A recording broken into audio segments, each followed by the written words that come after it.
转体呀，大哥，你要先转，然后再出手。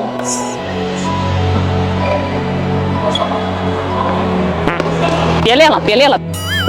教练，为什么我空挥拍就可以转体，一上场就忘啊？那你知不知道反手也会抡大臂吗？不知道啊。那你这样，你拿我这个道具，你按照你的动作来挥一个给我看。来听，你看那个粉色球拍是不是打到你自己了？对啊。那待会儿你要先转体，让那个球拍不要碰到你。先转体，球拍不能打到自己。我待会儿给你扔几个球，你试试。好，我们换一下。